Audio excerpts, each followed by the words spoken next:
Hi, everybody. Welcome back to The Beauty of Books, where we explore the transformative power of great literature. My name is Ben, and today we're going to be talking about a book that transformed my life, Fahrenheit 451 by Ray Bradbury. And I first read this book about 5 or 6 years ago, and I was recently revisiting it, so it's amazing to be able to walk through memory lane. But Fahrenheit 451 is a really important book, particularly in our modern era right now.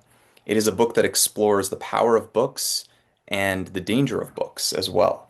The title comes from famously from the temperature at which books burn, Fahrenheit 451, and the premise of the book is Guy Montag, who is a firefighter, but instead of putting out fires, he fills his water hose with kerosene and burns libraries, burns books in this dystopian futuristic society where books are banned.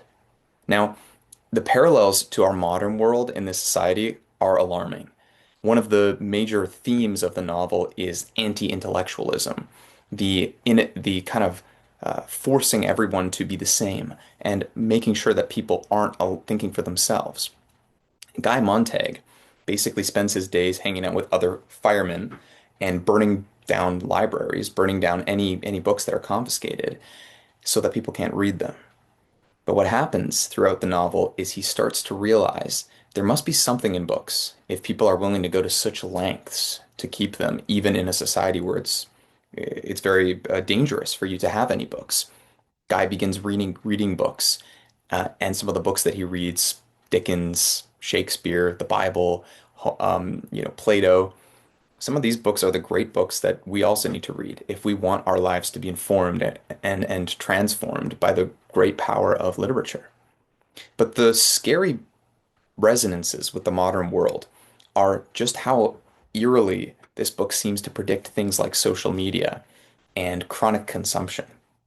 In every house, there are TV screens that go the whole wall. It's almost like there's the precursors to smartphones in the imagination of Ray Bradbury. And everyone is on technology all the time. The quietness of reflection and reading books is almost completely gone. Now, there are other dystopian novels that are very important to read. In the modern world, 1984, Brave New World are ones that come up quite often. But Fahrenheit 451 is a really important one that sometimes gets not considered as much as some of these other colossal works.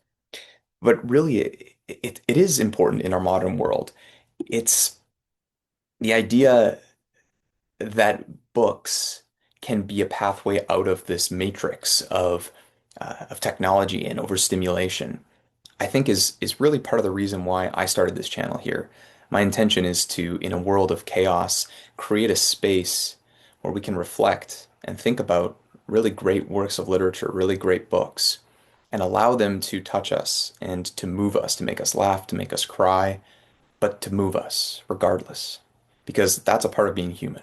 Part of being human is being able to change, being able to be an individual, being able to be moved by things, and not to be an automaton.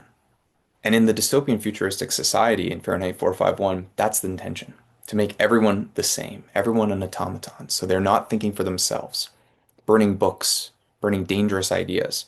And the scary thing? It works. The reason these dystopian novels, whether it's 1984 or Brave New World in their own ways, but in particular, the reason that Fahrenheit 451 hits so effectively, the reason when I was revisiting this, that I remembered how much this impacted me when I first read it, is it is really a novel that understands how thin the veneer between independent free thinking civilization and robotic civilization is. In particular, with algorithms and with the push of certain forms of information, certain forms of consumption of media, the ability, our ability to really listen and be independent thinkers is constantly being challenged. Not that it's impossible. I think there's a lot we can do in the modern world to make sure that we are thinking independently and we are um, reading. It is one of the great things that can help us do that. Now, one of the great lines from this book, Ray Bradbury writes, "You don't have to burn books to destroy a culture. Just get people to stop reading them." That's the thing that scares me the most about this novel. The idea that if we really do stop reading, that will destroy our culture. That will destroy our sense of identity of who we are. Now, in the story, Guy Montag goes on this journey, and I won't spoil anything. I won't talk about that because that's not the purpose of this, right? The purpose of this isn't to tell you what happens in Fahrenheit 451. It's worth reading. That's the point. The point is to show you that this is a novel that is transformative. And I think the reason is, in addition to some of the stuff we've touched on, there are inflection points in a lot of these great dystopian novels. There are tropes, there are, kind of things where you're like, yeah, that's pretty classic. In this case, it's a kind of a young woman character who is curious and different, and she sparks Guy Montag's what do you call it, his revelation, his new approach, which is classic, right? It's not anything we haven't seen a million times before, but it serves as a plot purpose. And Clarice is her name. The idea that she brings up is, are you happy? And that is the impetus to Guy Montag's journey. It's another important thing for us to remember. A lot of times we go on these journeys and we eventually find ourselves returning to the tried and true, to reading great books, because we realize we're not happy with all of the technology and all of the stimulation that we have access to. We have little mega computers in our pocket at any time. We can access any information. Does it make us happier? Does it make us wiser? Does it make us better able to cope with the changes of life? Does it make us better able to understand the world in all of its complexity? I don't think so. I think, if anything, it probably makes it harder for us to be real humans and to experience the world the way that we need to in order to grow. But books, because they're extended and it takes a long time and you have to almost be a member, you are a member in the process of reading. You are creating the novel. It's not just a complete thing. It's something that is reinterpreted with every reading. Even rereading Fahrenheit 451, there are certain things that pop out to me and that make me look at it a little bit differently. Say, this is something that is really important for us to do. Now, Ray Bradbury is a fantastic writer. He's one of the great science fiction writers of all time. I would say, you got Isaac Asimov, you got um, uh, Philip K. Dick probably up there as well. Um, you've got, there's a few, but he's one of the top ones. I would say maybe top three or four. And his, I guess, approach to writing, he was a gargantuan writer, like crazy prolific. I think he wrote 600 plus short stories in his life and 30 novels, right? Um, it was something crazy. Like I think he wrote Fahrenheit 451, the first draft in like 9 days in the, basement of UCLA or something ridiculous like that. But this novel is special, even in the canon of Ray Bradbury, right? He's a writer that I'd recommend many of his works. But Fahrenheit 451 is one in particular in the modern world that has aged very well. I think his predictions were very astute.